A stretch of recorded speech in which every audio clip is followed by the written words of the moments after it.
आदाब, नमस्कार। मैं यास्मीन और आप देख रहे हैं जम्मू कश्मीर लद्दाख। खबरों की शुरुआत करें। आपको बताएं कि कश्मीर में CIK के कई जगह छापेमारी हुई है। श्रीनगर, बारामूला, अनंतनाग, कुपवाड़ा में रेड हुई है।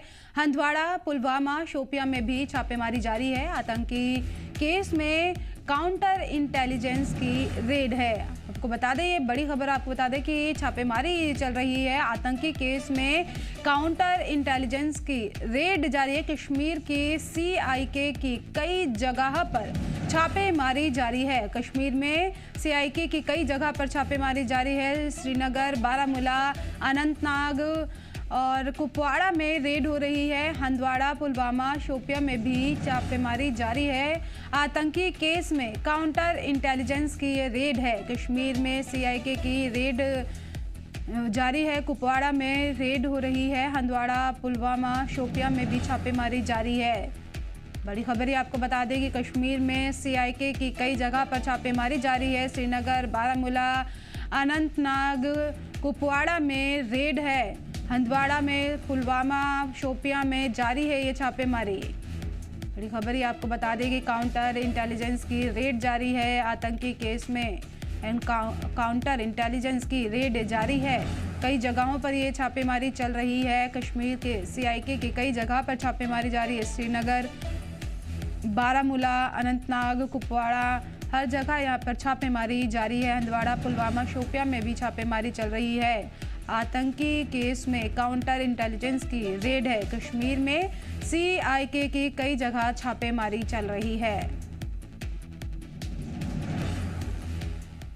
और आपको बताएं कि तिहाड़ जेल से इंजीनियर रशीद का बड़ा बयान सामने आया है कि भारत पाक पर उठाए सवाल। उन्होंने MP इंजीनियर रशीद भूख हड़ताल पर हैं। इंजीनियर रशीद ने जेल में भूख हड़ताल का ऐलान किया है। आज से उनकी 48 घंटे की भूख हड़ताल होगी। भारत पाक पर कश्मीर को लेकर दोहरेपन का इल्ज़ाम लगाया उन्होंने। क्रिकेट तमाशों से आवाम को बहकाया जा रहा है, रशीद ने ऐसा कहा है। 1989 से अब तक 70,000 जानें गई हैं। इंजीनियर रशीद ने दावा किया है। तिहाड़ जेल इंतज़ामिया को ये ख़त लिखा है और भूख हड़ताल का ऐलान किया है। उन्होंने कहा कि भारत पाक मैच का जो तमाशा हो रहा है उससे लोगों का ध्यान भटकाया जा रहा है और उन्होंने 48 घंटे की भूख हड़ताल का ऐलान किया है। उन्होंने बोला है कि दोहरा रवैया कश्मीर के साथ में अपनाया जा रहा है। तिहाड़ जेल से इंजीनियर रशीद का बड़ा बयान ये आया है। भारत पाक पर उन्होंने सवाल उठाए हैं। MP इंजीनियर रशीद ने भूख हड़ताल का ऐलान किया है और उन्होंने कहा है कि वो भूख हड़ताल पर रहेंगे। आज से उनकी ये भूख हड़ताल शुरू होगी। 48 घंटे की भूख हड़ताल रहेगी और उन्होंने कहा है कि कश्मीर को लेकर दोहरेपन का उन्होंने इल्ज़ाम लगाया। कश्मीर के साथ में दोहरेपन का रवैया इख्तियार किया जा रहा है। क्रिकेट तमाशों से आवाम को बहकाया जा रहा है। इंजीनियर रशीद ने जेल में बड़ा ऐलान किया है कि वो भूख हड़ताल पर रहेंगे और भारत पाकिस्तान को लेकर उन्होंने कई तरह के सवाल उठाए और उन्होंने कहा कि क्रिकेट जैसे जो तमाशे हैं उससे आवाम को बहकाया जा रहा है। इस समय उन्होंने बोला है कि अब तक 1989 से अब तक 70,000 जाने जा चुकी हैं। इंजीनियर रशीद ने दावा किया है। तिहाड़ जेल में इंतज़ामिया को ख़त लिखा है उन्होंने और भूख हड़ताल का इंजीनियर रशीद ने ऐलान किया है। आवाम की आवाज़ मुसलसल इंजीनियर रशीद उठाते हैं और जेल में उन्होंने भूख हड़ताल का ऐलान किया है। 48 घंटे की भूख हड़ताल का ऐलान उन्होंने किया है और भारत पाक को लेकर कई तरह के सवाल उन्होंने उठाए हैं। बोला है कि क्रिकेट जैसे तमाशों से आवाम का जो ध्यान है उसे भटकाया जा रहा है। मरकज़ी वज़ीर शिवराज सिंह चौहान आज जम्मू पहुंचे और सुचेतगढ़ असेंबली हलके के बडियाल ब्रह्मणा में बाढ़ मुतासिर इलाके का दौरा किया है। वहां उन्होंने मुतासिर परिवारों की परेशानियां सुनी और उन्हें हर मुमकिन मदद का यकीन दिलाया। शिवराज सिंह चौहान ने कहा है कि मरकज़ी वज़ीर मुतासिर परिवारों को राहत कामों में पूरी ताकत से मदद कर रही है। जनता किसानों के विनम्र सेवक के नाते आया हूं। पिछले दिनों आई प्राकृतिक आपदा में फसलों को व्यापक नुकसान पहुंचा है। केंद्र सरकार की टीम भी यहाँ भेज दी गई थी, लेकिन मुझे लगा कि एक बार मैं खुद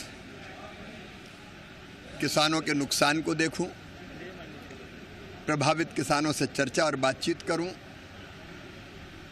और उसके बाद हम किसानों की जो मदद कर सकते हैं, सहायता कर सकते हैं, प्रधानमंत्री जी के आशीर्वाद से वो करने में कोई कसर न छोड़ें। संकट बड़ा है और जब फसलें बर्बाद होती तो केवल फसलें बर्बाद नहीं होती, किसान की ज़िंदगी बर्बाद होती है, उसके बच्चों का भविष्य तबाह होता है। लेकिन किसान दुखी ना हो, इस संकट के पार निकाल के किसान को ले जाएंगे, इस संकल्प के साथ आए हैं। अभी नुकसान देखेंगे, विस्तार से चर्चा बाद में करेंगे।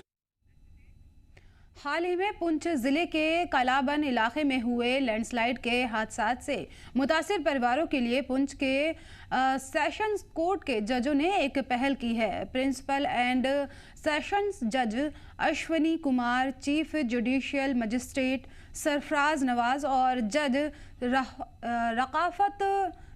रफाकत हुसैन मीर, जो कि DALSA के सेक्रेटरी भी हैं, इन सभी ने खुद मुतासिर इलाके का दौरा किया और वहां के परिवारों को ज़रूरी राहत किट फराहम कराई।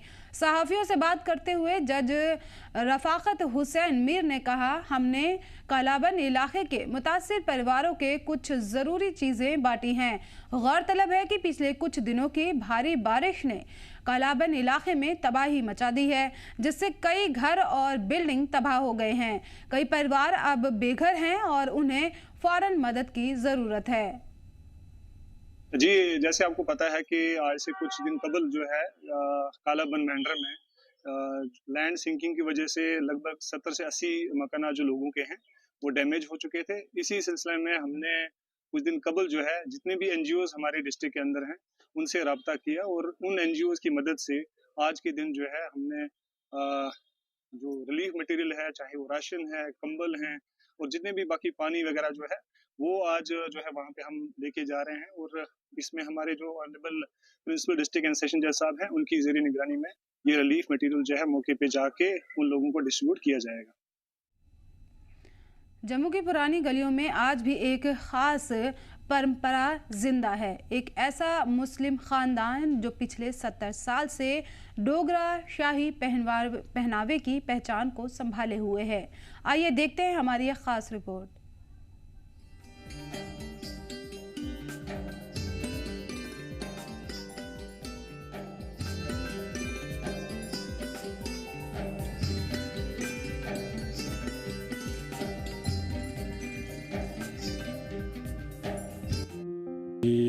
एक तो ये हमारा ख़ानदानी पेशा है, ख़ानदानी काम है ये मेरा। दूसरी चीज़, हमारे जम्मू कश्मीर में डोगरी वर्क बहुत चलता है, इसमें ये डोगरी कल्चर के लिए होता है। ये मेन जो है हमारे जो यहाँ राजपूत हैं, महाराजा हरि सिंह के तरफ से भी हैं। सबसे जिस टाइम हमारे पापा जी थे उस टाइम महाराजा हरि सिंह के सिस्टम से काम चलता था उनका। आजकल जो है हमारे जो राजपूत हैं, कोई भी कहीं के भी हो, ज़्यादातर हमारे किश्तवाड़ में भी बहुत राजपूत हैं, वो लोग भी एक आधा सूट बनवाते हैं। जम्मू में भी जो हमारे हैं शादी ब्याह में ये हमारा डोगरी कल्चर चलता है, बहुत चलता है। सुई धागे से कढ़ाई, दिन रात की मेहनत से तैयार होने वाली ये ड्रेस आज भी शान से पहनी जाती है। शादी ब्याह हो या खास मौके, लोग इन्हें बड़े शौक से पहनते हैं।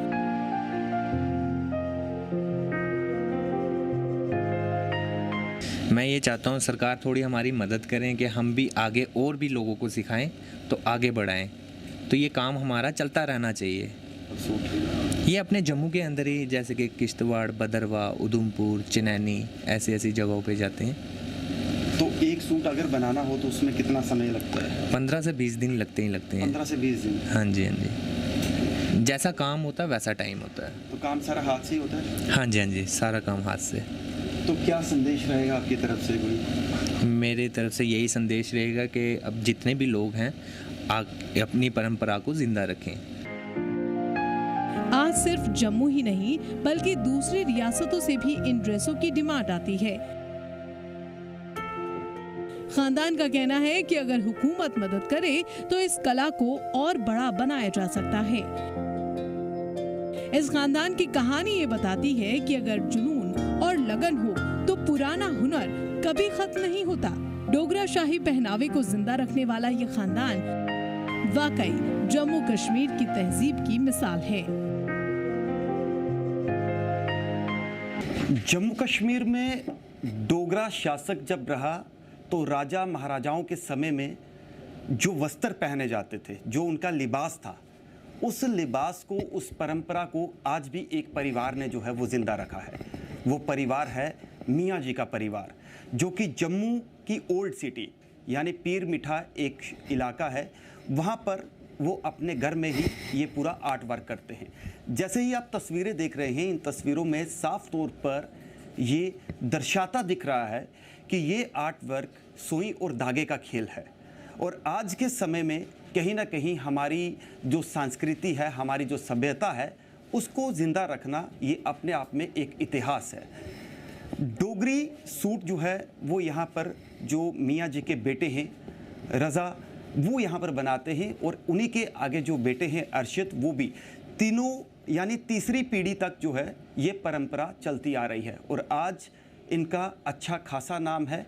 ये परिवार लखनऊ से चला था और आज जम्मू के अंदर अपनी इस संस्कृति को, अपने इस आर्ट को बिखेर रहा है। और न केवल जम्मू में बल्कि देश भर के विभिन्न हिस्सों से इनके पास डिमांड्स आती हैं। उन सूट्स का जो है डिमांड्स आती है कि लोग अपनी इच्छा अनुसार, अपने डिज़ाइन अनुसार इन्हें बताते हैं कि किस तरह से हमारा ये सूट डिज़ाइन करना है, ये बनाना है। और हमने आज ये ख़ास तौर पर इनसे बातचीत की और उस बातचीत में ये पाया कि लगभग अगर एक सूट बनाना हो तो 14 से 15 दिन तक भी इस आर्ट वर्क को करते हुए, सूट को बनाते हुए जो है वो लगते हैं। तो ये अपने आप में एक इतिहास है, जो इतिहास को हम आपको दिखाने की कोशिश कर रहे हैं। और दूसरी बात ये है कि जैसे भारत सरकार आज कई योजनाएं चला रही है, और इनसे जब हमने बातचीत की तो इन्होंने कहा कि अगर सरकार की तरफ से ऐसा सपोर्ट मिलता है तो शायद हम इस कार्य को और आगे भी बढ़ा सकते हैं। हालांकि इन्होंने ये भी दावा किया है कि ये जो तीसरी पीढ़ी अभी काम कर रही है, जो आने वाली चौथी पीढ़ी है, हम उसे भी ट्रेंड करेंगे, यानी उन्हें भी ये चीज़ सिखाएंगे। स्किल इंडिया का आपने एक शब्द नाम सुना होगा, और स्किल इंडिया के तहत यही आर्ट वर्क आज भारत सरकार इन्हें प्रमोट कर रही है।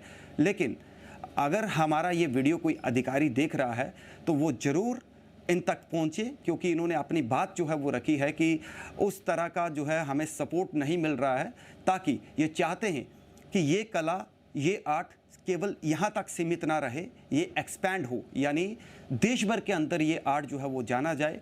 क्योंकि उस समय को जो वो समय था राजा महाराजाओं का, उस समय के जो ड्रेसेस वो पहनते थे, जो लिबास पहनते थे, आज भी उनका प्रचलन जो है वो वापस मार्केट में आ चुका है। और इनकी इनका ये जो आर्ट वर्क है, आज इसे जम्मू कश्मीर के अंदर बल्कि हर क्षेत्र में काफ़ी पसंद किया जा रहा है। वीडियो जर्नलिस्ट सौरभ के साथ राही कपूर, जी मीडिया, जम्मू। शोपियां पुलिस ने एक बार फिर क्रिमिनल के खिलाफ सख्त कार्रवाई करते हुए चोर और छेड़खानी के मुलजिम वसीम अहमद वानी को पीएसए के तहत गिरफ्तार कर उधमपुर जेल में शिफ्ट किया है। वसीम अहमद वानी, जो कि गानोपुरा शोपियां का रहने वाले हैं, उसकी गिरफ्तारी के लिए पुलिस ने तफसीली रिपोर्ट तैयार की है और मुतालिका अफसरान से फॉर्मल ऑर्डर हासिल किए हैं। शोपियां पुलिस स्टेशन ने पुलिस पोस्ट की गांव के साथ मिलकर और डिप्टी एसपी इम्तियाज़ अहमद मीर की निगरानी में इस मामले को हसासियत और कड़ाई से जांचा है। दरअसल वसीम अहमद वानी के ऊपर अलग अलग थानों में 8 FIR दर्ज हैं। मुलजिमीन के ऊपर चोरी, घर में घुसपैठ, खवातीन के खिलाफ क्रिमिनल जैसे केसेस में शामिल हैं।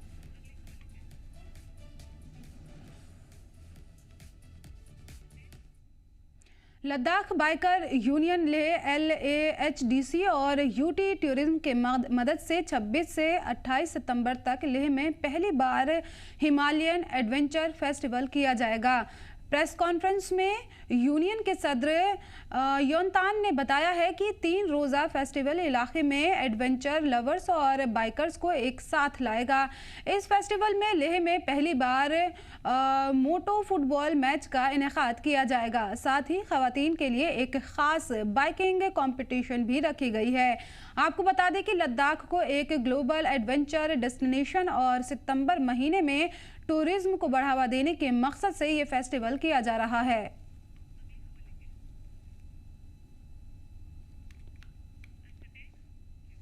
तालीम को फरोग देने और दूर दराज इलाकों में बच्चों की हौसला अफजाई के मकसद से IRP की 16वीं बटालियन की तरफ से रामबन में एक खास वेलफेयर प्रोग्राम का इनेकाद किया गया है। इस मौके पर सरकारी स्कूलों में पढ़ने वाले बच्चों को किताबें, स्कूल बैग्स और स्टेशनरी आइटम्स मुफ्त में तकसीम किए गए। ये कार्यक्रम कमांडेंट सुखदेव राज की सरपरस्ती में सिविक एक्शन प्रोग्राम के तहत मुनाकिद किया गया। इस दौरान खास तौर पर पहाड़ी और दूर दराज गाँव में रहने वाले गरीब तबके के ताल्लुक रखने वाले तलबा को फायदा पहुंचाया गया। अपने खिताब में कमांडेंट सुखदेव राज ने कहा कि हमारा मिशन है कि रामबन जिले के हर कोने तक तालीमी मदद पहुंचे।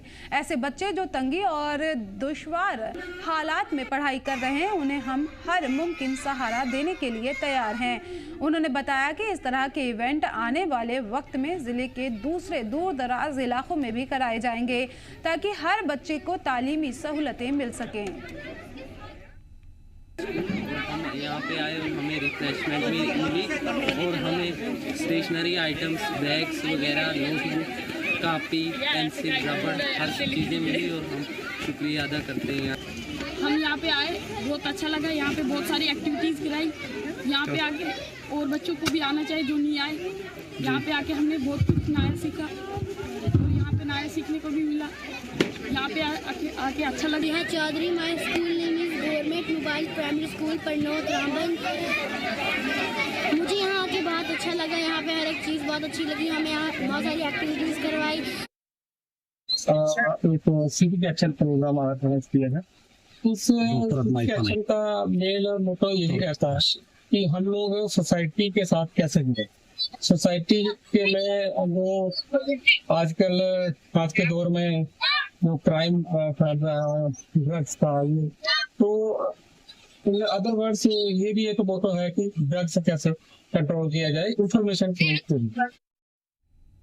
नवरात्र फेस्टिवल कटरा में रद्द होने का आसार नज़र आ रहे हैं। दरअसल टूरिज्म डिपार्टमेंट के तरफ से 1996 में शुरू किया गया ये फेस्टिवल धीरे धीरे बड़ी शक्ल ले ली थी, लेकिन हाल ही में जम्मू कश्मीर में आई बाढ़ की वजह से 22 दिनों तक माता वैष्णो देवी यात्रा ठप रही।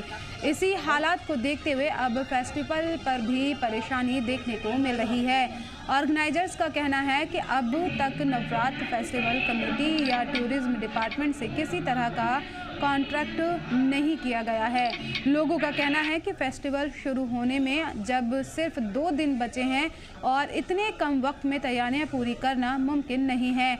जानकारी के मुताबिक ये चौथी बार होगा जब नवरात्र महोत्सव मुलतवी किया जाएगा। इससे पहले 2014 में कश्मीर बाढ़ और संदलगांव हादसा, 2020 में कोरोना महामारी, 2024 में इंतखाबात के चलते सादगी से प्रोग्राम और अब 2025 में बारिश और कुदरती आफत की वजह से फेस्टिवल मुश्किल में है। हालांकि आपको बताते चले कि इस बीच कटरा शहर में दिल्ली से आए कवत्रा टेंट हाउस के जरिए चौक चौराहों पर वेलकम गेट और खूबसूरत सजावट का काम जारी है। वहीं भवन पर देश विदेश से आए फूलों से सजावट का काम के शर्मा के जरिए करवाया जा रहा है। बावजूद इसके इस बार नवरात्र महोत्सव की रौनक फीकी पड़ने के आसार हैं। आगामी नवरात्रों को लेकर जहां एक और मां वैष्णो देवी के भवन में सजावट शुरू हो गई है और वहीं कटरा की भी बात करूं तो कटरा में भी स्वागत दरबार अब लगाने की तैयारियां जो है वो जोरों शोरों से चल रही है। मैं आपको बता दूं तो इस समय अगर मैं बात करूं तो मां वैष्णो देवी की यात्रा जहां 22 दिन तक स्थगित रही थी और उसके बाद यात्रा एक बार फिर सुचारू रूप से शुरू कर दी गई थी, पर कटरा में होने वाले नवरात्रा महोत्सव के ऊपर कहीं ना कहीं संकट जरूर मंडराता हुआ नजर आ रहा है। क्योंकि बात करूं तो जहां एक और 2014 में जब कश्मीर में बाढ़ आई थी, उसके बाद 2020 में कोविड महामारी जब आई थी, और उसके बाद पिछले साल की अगर बात करूं तो 2024 में इलेक्शन का दौर था, जिसके चलते नवरात्रा महोत्सव रद्द हो गए थे। और वहीं अब देखना ये होगा कि क्या इस बार नवरात्रा महोत्सव के जो कार्यक्रम कटरा में होते हैं, जिनमें शोभा यात्रा हो, अखिल भारतीय भेंट प्रतियोगिता हो, हास्य व्यंग हो, या फिर सुबह चलने वाली प्रभात फेरी हो, ये तमाम ऐसे कार्यक्रम हैं जो नवरात्रा महोत्सव के दौरान कटरा में होते थे, जिसमें माता वैष्णो देवी श्राइन बोर्ड के साथ साथ जम्मू कश्मीर पर्यटक विभाग और स्थानीय लोगों के सहयोग से ये कार्यक्रम कटरा में आयोजित किए जाते थे। पर अब इन सभी कार्यक्रमों के ऊपर कहीं ना कहीं संकट जरूर मंडराता हुआ नजर आ रहा है, क्योंकि जहां एक और यात्रा 22 दिन के बाद चली थी जम्मू की अगर बात करूं तो जम्मू के अलग अलग एरिया में जो बादल फटने की घटनाएं थी, जहां फिर मौसम खराब होने के चलते काफी ज्यादा नुकसान भी हुआ था, उसके मद्देनजर रखते हुए कहीं ना कहीं इस बार जम्मू कश्मीर पर्यटक विभाग के और बोर्ड के द्वारा ये कार्यक्रमों को रद्द होने की संभावना भी लग रही है। पर इसी बीच अगर स्वागत द्वार की बात करूं तो स्वागत दरबार हो, जहां फिर भवन में सजने वाले वो फूलों की सजावट, वो जो है वो अभी जोरों शोरों से चल रही है, क्योंकि 2 दिन के बाद मां वैष्णो देवी के नवरात्रे जो है वो शुरू होने को जा रहे हैं। कटरा से शुभम शर्मा, जी जम्मू कश्मीर लद्दाख के लिए।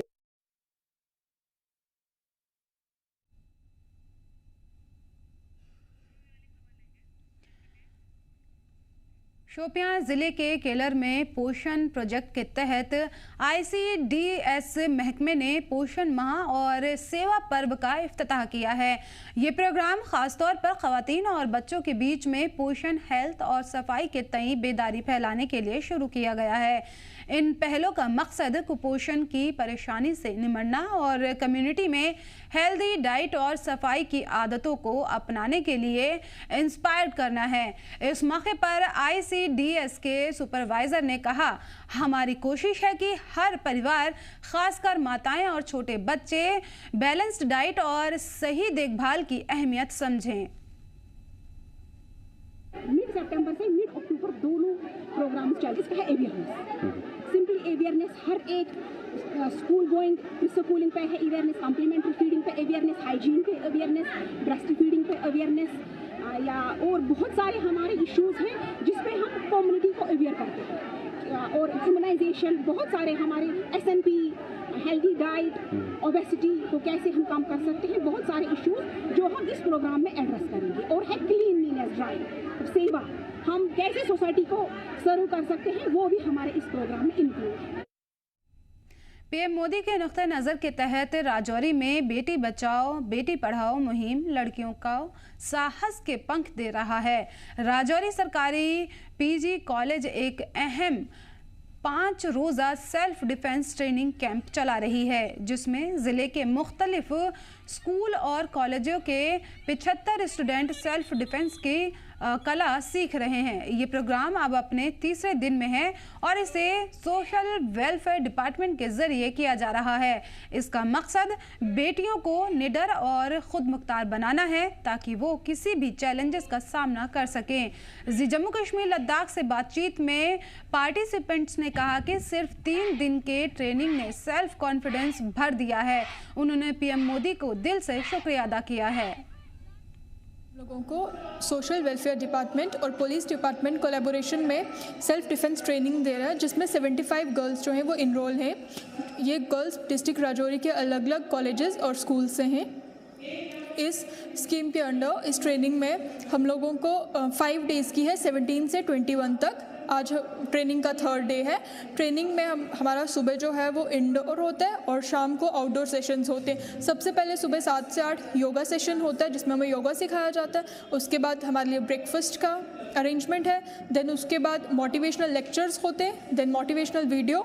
उसके बाद जो ट्रेनर्स हैं, पुलिस ट्रेनर्स हैं, वो हमें ट्रेनिंग देते हैं। और ये सेशन बहुत अच्छा चल रही है ये ट्रेनिंग, इससे हमें बहुत कुछ सीखने को मिल रहा है। बेटी बचाओ बेटी पढ़ाओ की स्कीम सेल्फ डिफेंस ट्रेनिंग चल रही है, जो 17 को स्टार्ट हुई थी और 21 तक है। तो इसमें हमें सिखाया जा रहा है कि खुद को कैसे प्रोटेक्ट करना है, कि खुद की रक्षा कैसे करनी है। तो हमारे ट्रेनर्स आए हुए बाहर से, तो वो हमारी क्लासेस होती हैं, सुबह इंडोर होती हैं और शाम को हमारी होती हैं आउटडोर, तो हमें सिखा रहे हैं। तो ये Beti Bachao Beti Padhao self defence training ये सोशल वेलफेयर के अंडर आती है। सोशल वेलफेयर ने ये शुरू की है। बेटी बचाओ बेटी पढ़ाओ के तहत रजौरी के गवर्नमेंट पीजी कॉलेज के अंदर गर्ल्स को सेल्फ डिफेंस ट्रेनिंग दी जा रही है, जिसमें ज़िला भर के अलग अलग स्कूल और कॉलेज से आई हुई 75 बच्चियों को ये ट्रेनिंग दी जा रही है। इस ट्रेनिंग को कंडक्ट करवा रहे हैं पुलिस और सोशल वेलफेयर विभाग की कोलैबोरेशन से, और इन 75 गर्ल्स को 5 दिन तक ट्रेनिंग दी जाएगी। आज तीसरा दिन था ट्रेनिंग का, और जो गर्ल्स हैं उन्होंने जी जम्मू कश्मीर लद्दाख के साथ बातचीत की और ये कहा कि इस सेल्फ डिफेंस ट्रेनिंग के साथ हम मजबूत होंगी, एम्पावर होंगी और हम खुद की रक्षा भी कर सकेंगी और बाकी महिलाओं की भी रक्षा करने में हम सक्षम रहेंगी। अपने साथी अक्षय के साथ रजौरी से जी जम्मू कश्मीर लद्दाख के लिए मैं अंकित केसर। फिलहाल इस बुलेटिन में इतना ही। मुझे दीजिए इजाज़त और आप देखते रहिए जी जम्मू कश्मीर लद्दाख।